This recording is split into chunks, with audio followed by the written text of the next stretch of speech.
नमस्कार, फिर पैसा बोलता है में आपका स्वागत है। मैं आनंद श्रीनिवासन।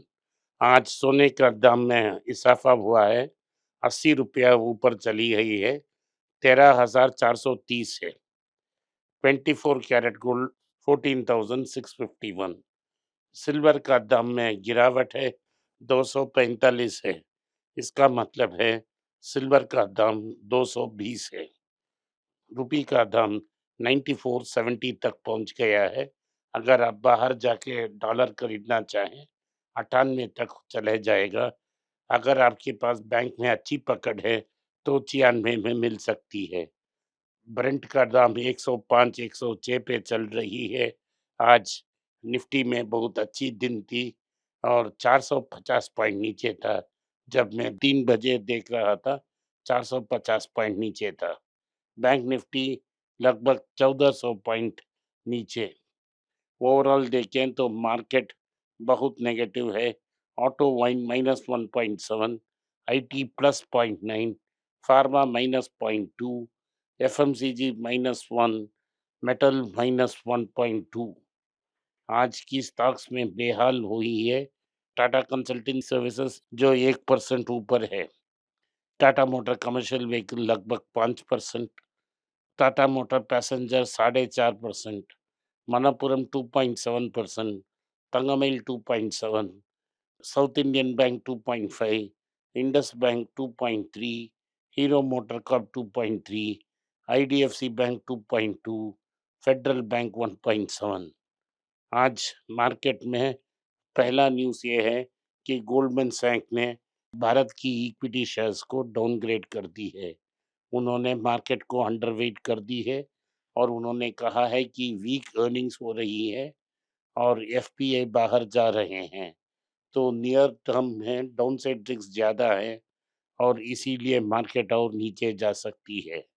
मैं भी इससे सहमत हूँ, मार्केट और 2000 पॉइंट नीचे जा सकती है। ओईसीडी ने कहा है कि भारत की ग्रोथ को सरकार के अनुसार 6.1, पीटरसन की इंस्टीट्यूट के अनुसार 4.1 तक नीचे आ सकती है। इसका मुख्य कारण ये है कि ग्लोबल डिस्ट्रप्शंस हो रही हैं, एनर्जी की रिस्क है, इन्फ्लेशनरी प्रेशर्स हैं, इससे ग्रोथ नीचे आ जाएगा और डोमेस्टिक इंडिकेटर्स वीक हैं। सेंसेक्स जो बता रहा था 1000 पॉइंट के ऊपर गिर गई है। 6 लाख करोड़ का वेल्थ वाइप आउट हो गई है। रुपी रिकॉर्ड लो में है, 95.75 तक नीचे आ चुका था। क्रूड की स्पाइक के कारण और सस्टेन्ड एफआईआई बाहर जा रहे हैं। भारत ने अपनी जो कंपनीज हैं, ऑयल मार्केटिंग कंपनीज में, उनकी लॉस को कम करने के लिए पेट्रोल का टैक्स को 10 रुपया में कम किया है, सिर्फ 3 रुपया है, और डीजल का टैक्स को कम्प्लीटली राइट ऑफ कर दी है। लेकिन इसके बावजूद back of the envelope calculation suggest करती है कि प्राइसेस को ऊपर जाना पड़ेगा, 140 से लेके 160 रुपया तक जा सकती है। नायरा एनर्जी ने कहा है कि वो फ्यूल को हाइक करेंगी क्योंकि वो क्रूड का दाम बढ़ रहा है। वो प्राइवेट प्लेयर हैं और उन पे प्राइसिंग कंट्रोल लागू नहीं होता। एफएमसीजी कंपनीज जैसे हिंदुस्तान यूनिलीवर, ज्योति लैब, आईटीसी, इन्होंने प्राइस को हाइक किया है और श्रिंकफ्लेशन को अडॉप्ट की है। श्रिंकफ्लेशन का मतलब क्या है कि आपकी बिस्किट पैकेट 10 रुपया है, 100 ग्राम मिलता था, अब 80 ग्राम मिलेगा, लेकिन सेम 10 रुपया होगा। पैक में एक कोने में लिखा होगा 80 ग्राम्स।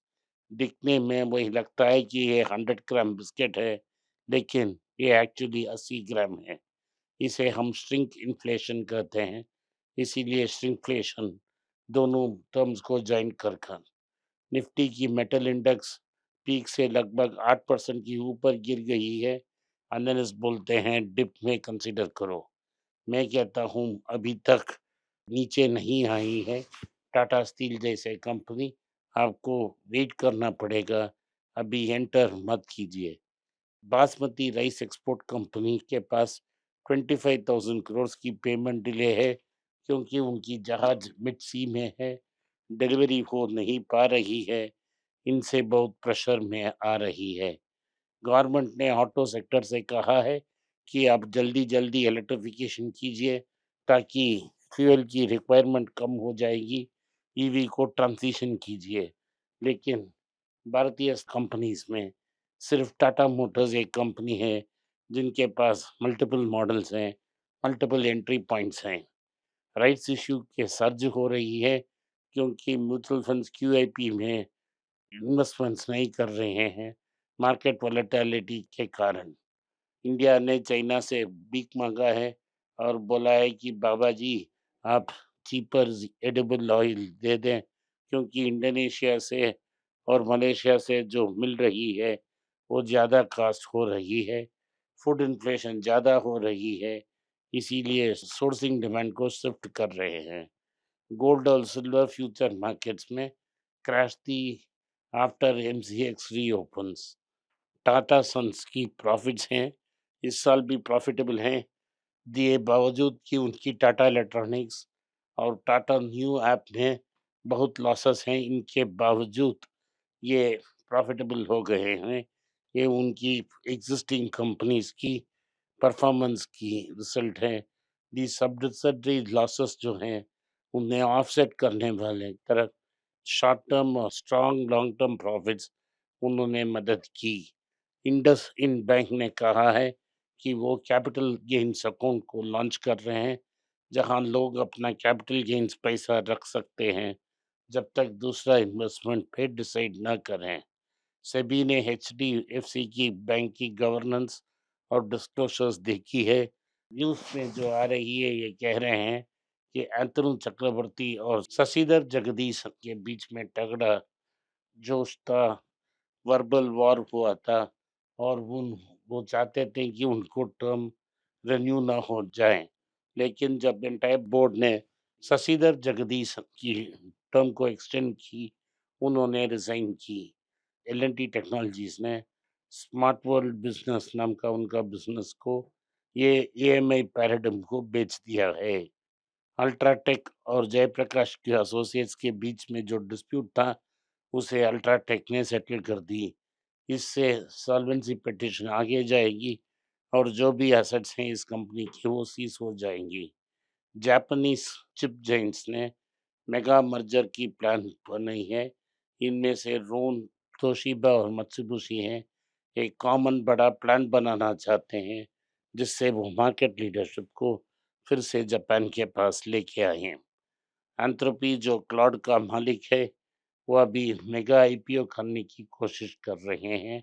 ये की रेस में वो हेड हैं, तो ये उनके लिए खुशखबरी है। रिलायंस में के लिए एक बुरी खबर है। गवर्नमेंट ने रेवेन्यू एनहांस करने के लिए पेट्रोलियम एक्सपोर्ट्स पे 4% की टैक्स लगा दी। इससे कारण आज रिलायंस की स्टॉक 4% गिर गई, 82,000 करोड़ का नुकसान है। तो मेरा सॉल्यूशन ये था कि रिलायंस को एक्सपोर्ट ना करने दें, उनसे माल ले लें नॉर्मल प्राइस में और उसे भारत की कंज्यूमर्स की ओर भेजें, ताकि जो भी शॉर्टेजेस हैं वो ख़त्म हो जाएँ। आज के लिए इतना ही। आपने इस पॉडकास्ट को सुना इसके लिए मैं आपका आभारी हूँ। हो सके तो वीडियो को लाइक कीजिए, चैनल को सब्सक्राइब कीजिए और बेल नोटिफिकेशन दबाएँ। इस वीडियो को अपने दोस्त और रिश्तेदार के पास भेजें और उन्हें देखने की आग्रह करें। नमस्कार, धन्यवाद, जय हिंद। अगर आप मुझसे संपर्क करना चाहते हैं, नीचे दिए गए ईमेल में मेल भेजें। मेरी टीम आपके साथ संपर्क करेगी और मदद भी करेगी।